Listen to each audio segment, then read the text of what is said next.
अहमदाबाद विमान हादसे के बाद ब्लैक बॉक्स पर क्यों है अमेरिकी जांच टीम की नजर?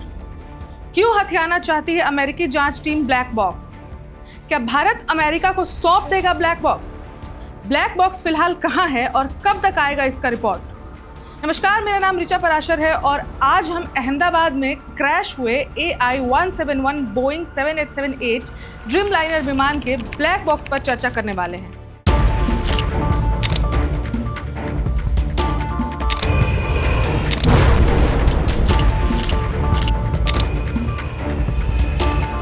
चर्चा इस बात पर होगी कि ब्लैक बॉक्स में आखिर ऐसा क्या छुपा हुआ है जिसने बोइंग 7878 ड्रीमलाइनर की जांच करने वाली अमेरिकी कंपनी को बेचैन कर दिया है। हम यह भी जानेंगे कि ब्लैक बॉक्स क्या होता है। इसके साथ ही हम प्लेन क्रैश के संभावित कारण भी जानेंगे। हम यह भी जानेंगे कि दुनिया के कौन कौन से देश बोइंग 7878 ड्रीमलाइनर का उपयोग करते हैं और सबसे जरूरी बात यह है कि कब तक आ सकता है black box testing result. Ahmedabad में उड़ान भरने के कुछ ही सेकंड बाद हादसे का शिकार हुए विमान के ब्लैक बॉक्स पर पूरी दुनिया की नजर है। जांच पड़ताल के लिए भारत आए अमेरिकी इंजीनियर और तकनीकी विशेषज्ञ ब्लैक बॉक्स की मांग कर रहे हैं। उनका कहना है वो विमान हादसे के कारणों को सही ढंग से पड़ताल कर सके, इसलिए ब्लैक बॉक्स उन्हें चाहिए। रिपोर्ट्स के मुताबिक अमेरिकी अथॉरिटी भी चाहती है कि ब्लैक बॉक्स भारत उन्हें दे दे। पर अब बड़ा सवाल यह उठता है कि क्या ब्लैक बॉक्स भारत अमेरिकी विशेषज्ञों को सौंपेगा? पहले समझते हैं कि अमेरिकी जांच टीम की इस मांग पर भारतीय एक्सपर्ट्स का क्या कहना है। भारतीय विशेषज्ञों को आशंका है कि अमेरिकन विशेषज्ञ ब्लैक बॉक्स के बहाने पूरी जांच रिपोर्ट को बोइंग के पक्ष में कर सकते हैं। इतना ही नहीं, वे दुर्घटना के कारण मानवीय चूक बताकर बोइंग को बेदाग करने की कोशिश कर सकते हैं ताकि अंतर्राष्ट्रीय एविएशन इंडस्ट्री में अमेरिकी विमान निर्माता कंपनी को झटका न लगे। इसके साथ ही उनके शेयरों में भी भूचाल न आए। रिपोर्ट्स का कहना है कि हाल ही में DGCA ने बोइंग 7878 ड्रीमलाइनर को पूरी जांच के बाद ही उड़ान भरने का निर्देश दिया है। इससे अमेरिका को झटका लगा है। हम ये तो जानते हैं कि ब्लैक बॉक्स भारत में ही है, पर सवाल यह है कि फिलहाल कहाँ है और किसके पास है। अहमदाबाद में टेक ऑफ के ठीक बाद हादसे का शिकार हुए विमान बोइंग 7878 ड्रीमलाइनर का ब्लैक बॉक्स फिलहाल एयरक्राफ्ट एक्सीडेंट इन्वेस्टिगेशन ब्यूरो यानी AAIB के पास है। इसका दफ्तर नई दिल्ली में है। अमेरिकी जांच दल कॉकपिट रिकॉर्डर समेत ब्लैक बॉक्स को चाहता है ताकि वे दुर्घटना के कारणों की सटीक और तकनीकी जांच कर सके। इधर भारत इसकी जांच प्रक्रिया बेंगलुरु में पूरी करनी चाहती है। भारतीय वैज्ञानिक, इंजीनियर और भारतीय वायुसेना के तमाम रिटायर्ड एक्सपर्ट्स भी इस घटनाक्रम पर निगाह बनाए हुए हैं।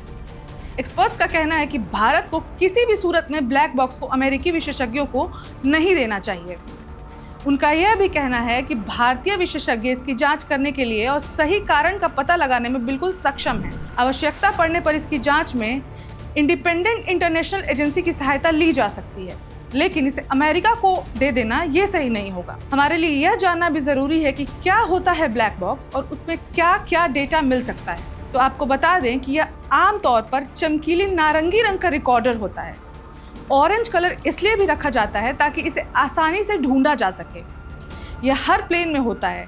इसके दो हिस्से होते हैं। पहला हिस्सा कॉकपिट वॉइस रिकॉर्डर CVR, यह पायलट और को पायलट की बातचीत, कॉकपिट अलार्म, आवाज आदि को रिकॉर्ड करता है। दूसरा होता है फ्लाइट डेटा रिकॉर्डर FDR। इसमें विमान और उसके इंजन से जुड़ी जानकारियां होती हैं, मसलन विमान की ऊंचाई, उड़ान की स्थिति, मूव, कंट्रोल रूम से आखिरी संपर्क, स्पीड, डायरेक्शन, इंजन और बाकी टेक्निकल डेटा। इस ब्लैक बॉक्स को काफ़ी मजबूती के साथ तैयार किया जाता है। इसमें ऐसी सिग्नलिंग डिवाइस भी लगी होती है जो हादसे के बाद इस ब्लैक बॉक्स को ढूंढने में मदद करती है ताकि दुर्घटना के बाद ये सेफली मिल सके और दुर्घटना के कारणों का पता लगाया जा सके। अब आता है सबसे जरूरी मुद्दा, वो है कि विमान दुर्घटना के सामान्य कितने कारण हो सकते हैं। अधिकांश विमान दुर्घटना में दो बड़े कारण आते हैं। पहला ह्यूमन एरर, यानी प्लेन उड़ा रहे पायलट से हुई कोई गलती। आमतौर पर टेक ऑफ या लैंडिंग के समय जरा सी असावधानी या निर्णय में चूक दुर्घटना का कारण बन जाती है।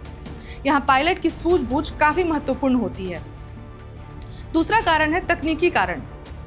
इसका संबंध विमान के engine, turbine system, thrust generation, fuel supply, electric system आदि से जुड़ी होती है।